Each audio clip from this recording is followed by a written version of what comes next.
Bonjour à tous et bienvenue dans cette nouvelle page culturelle. Cette semaine, une édition haute en couleurs.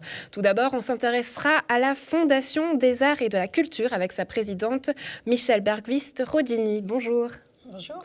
Merci d'être avec nous. Ensuite, je vous ferai part de mon coup de cœur de la semaine. C'est le spectacle « Je demande la permission de naître ». On finira par la connaissance de 4 artistes en herbe de la région, 4 artistes nyonnais.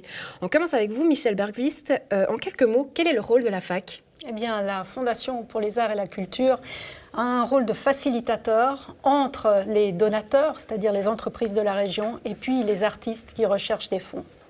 Mais à votre avis, pourquoi est-ce que les entreprises, elles doivent passer par vous pour soutenir ces artistes ? Pourquoi est-ce que c'est pas mieux de donner l'argent directement aux artistes ? Parce que nous le faisons de manière professionnelle, puisque nous avons un bureau exécutif composé de professionnels du domaine de l'art et de la culture qui analysent et arrivent à donner un avis d'expert sur les thèmes qui nous sont proposés. Alors la FAC, en quelques chiffres, en 2015, c'est 50 000 francs récoltés, 13 projets soutenus. L'organisation de la première édition Jouer, je suis à vous avec 5 pianos dans les rues de Nyon durant 2 semaines. Qu'en est-il de 2016 ? Eh bien, nous continuons sur notre lancée, puisque j'ai le plaisir de vous annoncer que nous allons rééditer Jouer, je suis à vous. Ce sera du 8 au 21 juin, en partenariat avec la ville de Nyon. Comment est-ce que vous choisissez les artistes que vous décidez ou non de soutenir ?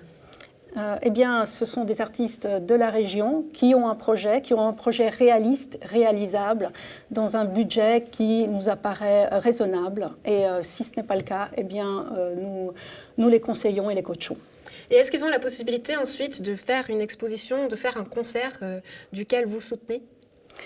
Eh bien oui, puisque nous avons créé cette année le Cercle des amateurs d'art et de culture. Donc c'est la nouveauté pour cette année ? C'est la nouveauté pour cette année, où nous mettons en relation une fois par année les artistes avec nos généreux donateurs. Qu'est-ce qui manque à votre avis au sein de la culture dans la région ? Il y a déjà beaucoup de choses et nous essayons de soutenir toutes les idées nouvelles, et innovantes et créatrices qui apparaissent par la région, et elles sont nombreuses. Tout ça bénévolement, donc, parce que tous les gens qui sont à la fac, ils travaillent donc de manière bénévole. Donc comment est-ce que vous remplissez les caisses concrètement ? Concrètement, nous allons voir les entreprises de la région et nous leur parlons des beaux projets de tous ces artistes qui ont besoin de finances pour pouvoir les réaliser et en faire bénéficier l'ensemble de la population. Mais si monsieur et madame tout le monde veut participer ou veut financer le projet, est-ce qu'il peut le faire et comment est-ce qu'il peut le faire ? Alors, il peut le faire. Contactez-moi. Je serai très Une heureuse. adresse peut-être ? Alors, mrbergquist@bluewin.ch. Ok, super. Merci pour ces précisions, merci. Michèle. On passe maintenant à mon coup de cœur de la semaine. C'est le spectacle « Je demande la permission de naître ». Un spectacle qui a suscité émotion et réaction. Je vous laisse voir ça en images. J'ai tant vécu. Un jour, vous devrez m'oublier inéluctablement. Vous m'effacerez du tableau. Mon cœur n'a pas de fin. Laissez-moi seul avec le jour. Je demande la permission de naître. L'auteur de ces vers s'appelle Pablo Neruda. Un doux moment de grâce et de poésie proposé ce week-end sur la scène du Casino Théâtre de Rolle avec le spectacle « Je demande la permission de naître ». Musique et mots se sont fait écho autour du prix Nobel de littérature. J'avais envie, par ce spectacle, de réhabiliter aux yeux des gens qui ne le connaissent que pour son engagement, un homme d'une humanité absolument immense et d'un amour de l'être humain qui est absolument, mais sans limite.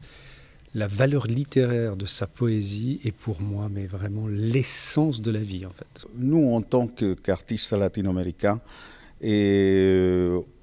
Neruda pour nous, c'est un symbole, c'est une icône. Quand on essaye de transmettre un message qui est aussi plein d'humanité que celui de Neruda, croyez-moi, on est tout petit en face. Marthe Keller disait les poèmes du Chilien, tandis que les musiques latino-américaines soulignaient délicatement la verbe puissante et intemporelle du poète. Marthe Keller est quelqu'un d'extrêmement exigeant. tant au choix des gens avec lesquels elle travaille que sur son travail elle-même. C'est quelqu'un d'une humilité absolument incroyable et d'une force de travail qui force le respect. C'est-à-dire c'est quelqu'un qui a travaillé ses textes, qui les a mâchés, remâchés jusqu'à ce qu'elle en comprenne l'essence. Elle partage, elle demande en permanence. Donc c'est extrêmement facile de travailler avec elle en fait. Est-ce que ça aurait été un Pablo Neruda au féminin ? Absolument, absolument. Mais c'est vraiment ça. C'est-à-dire l'idée, c'était d'avoir le masculin et le féminin dans ce spectacle. En général, on dit que le féminin, c'est la musique et le masculin, les mots, et on a inversé ça. C'est le féminin, les mots, et le masculin, la musique. Marthe, elle s'incarne tellement dans les poèmes de Neruda qu'elle devient elle-même la poésie, qu'on ne se rend pas compte si c'est Marthe qui devient Pablo Neruda ou Pablo Neruda qui devient Marthe Keller. Je vais manger ta peau comme une amande intacte.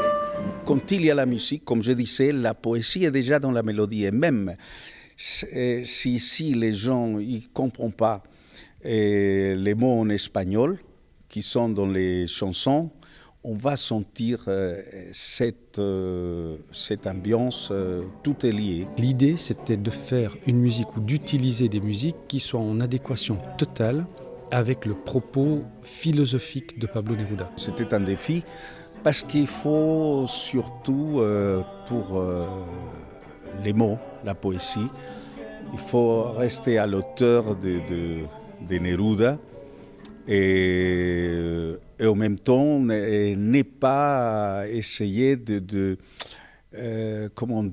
d'utiliser des phrases de ces poèmes et tout ça, mais rentrer dans le contexte des poèmes.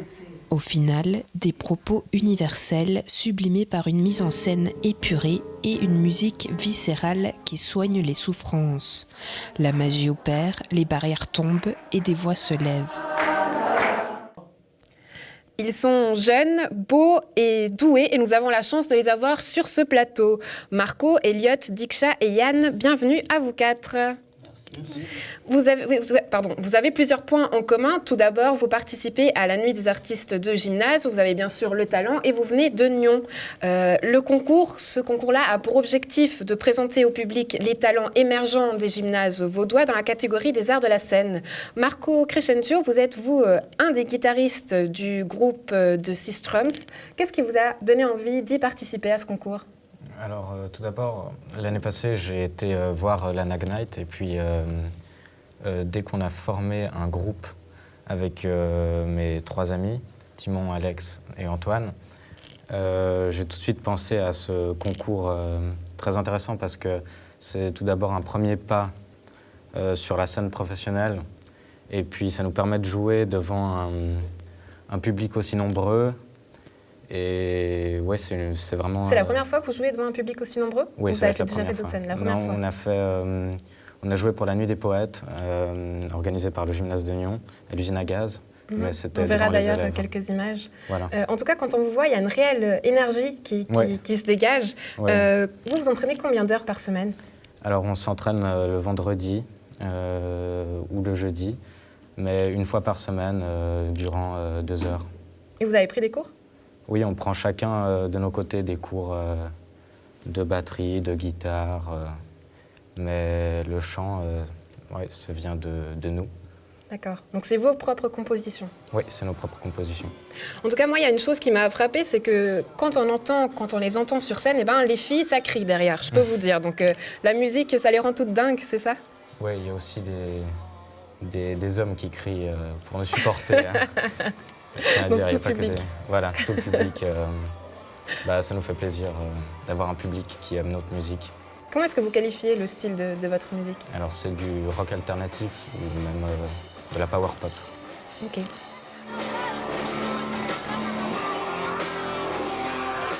Et on passe du rock à la magie avec vous, Elliot Dussordé. Et quoi de mieux pour en parler qu'un petit tour que vous allez nous faire ? Volontiers, je vais utiliser Marco, notre invité spécial pour ça. On a ici un jeu de cartes et on a l'habitude de les faire choisir, face en bas. Mais pour une fois, on va le faire face en l'air. Alors tu vas me dessiner une carte, celle que tu veux. Le 4 de pique. Tu es sûr ? Parce qu'elle va devenir unique, donc t'es sûr ? Sûr. Ok, d'accord. Je vais te demander de tendre la main comme ça.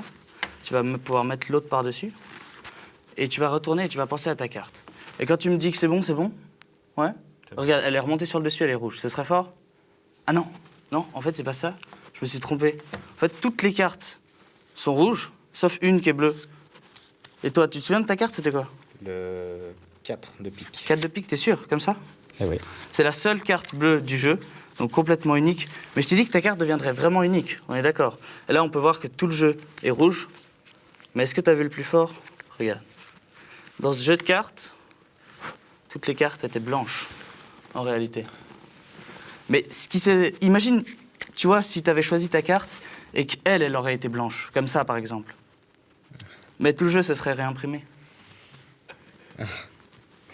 Et tu peux bien sûr regarder mes cartes, qu'elles soient normales, etc.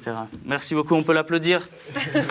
Voilà, on va l'applaudir. Donc je vous avais dit du talent, on passe maintenant à la danse indienne avec vous, Diksha. Qu'est-ce qui vous a amené à faire ce type de danse? Alors, d'une part, c'est de montrer ma culture ici, parce que je vis ici depuis un moment, mais j'ai jamais dansé devant un public. J'ai toujours dansé seulement devant des Indiens dans la communauté indienne à Genève. Et puis là, c'est ma première fois, du coup, je me réjouis beaucoup. Qu'est-ce qui vous a initié à la danse? C'est votre maman, je crois. Oui, c'est ma mère. Elle est aussi la chorégrapheur de cette danse que je fais au Nagpur Night. Et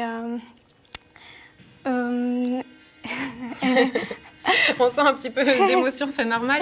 Vous êtes aujourd'hui habillée en sari, c'est le costume typique qu'on porte durant ces danses, ou bien vous portez autre chose? Est-ce que chaque costume a sa propre signification?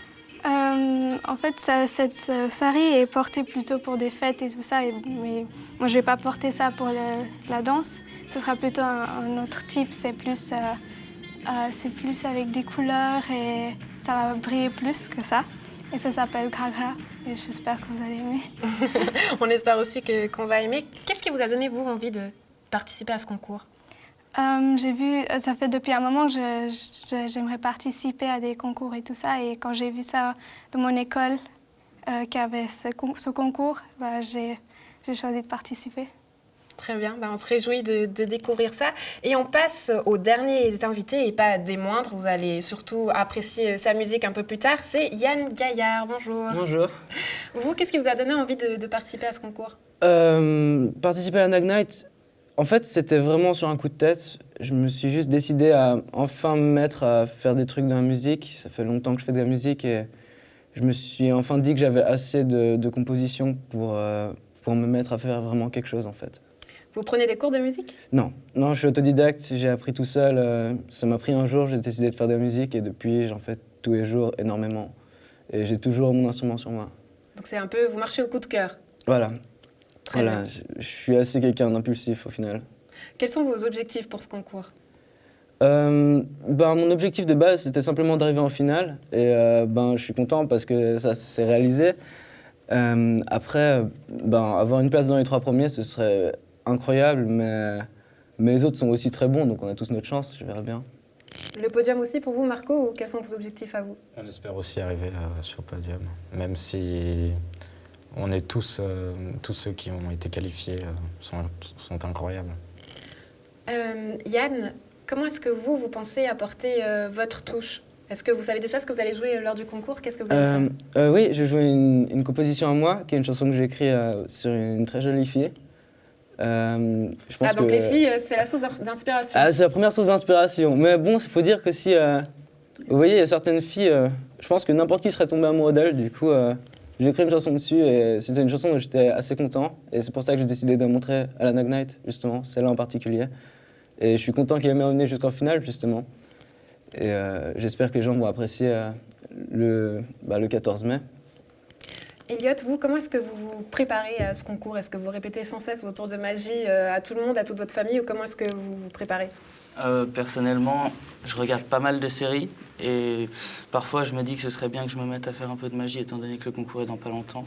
Mais honnêtement, non. En fait, je pense que ça me fait plus peur de me préparer alors que je me prépare pas, en fait. Le concours qui aura lieu justement le 14 mai, donc je vous invite à aller les voir. Donc n'hésitez pas à les soutenir lors de cette finale à 20h au Théâtre de Beausobre à Morges. C'est sur ces mots que l'on se quitte. Merci d'avoir été avec nous. Je vous retrouve dès la semaine prochaine pour de nouvelles aventures culturelles. Mais quoi de mieux pour terminer cette émission que de le faire en musique avec vous, Yann Gaillard. Je m'installe juste. Mifet.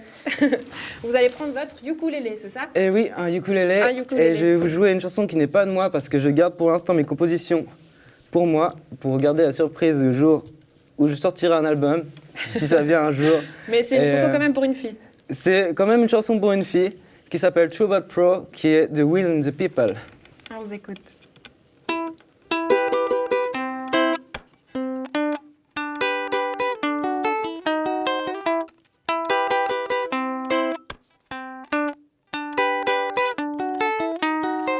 Up in a lion's head, happy days. Whoa, wondering what I said in my drunken haze to you.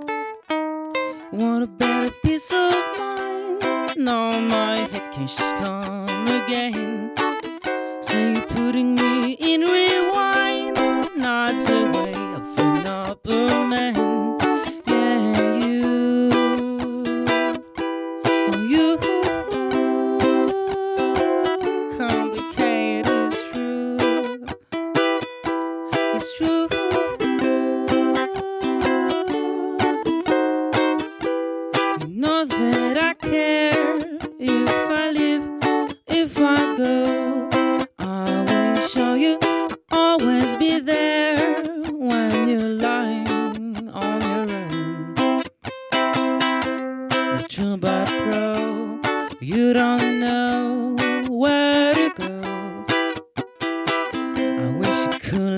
Show you, so please don't show it away. I'm low. It takes a Brazilian to decide. Don't think twice. So I will go on. You say evidence, that's pride. I wanna say I go on. My black rock Buddha came, but you weren't there for me. Ba da ba ba ba ba ba ba. Ba da ba ba. Ba da ba ba ba ba fa la la la la la ba da ba ba ba ba ba ba ba ba ba ba ba ba ba.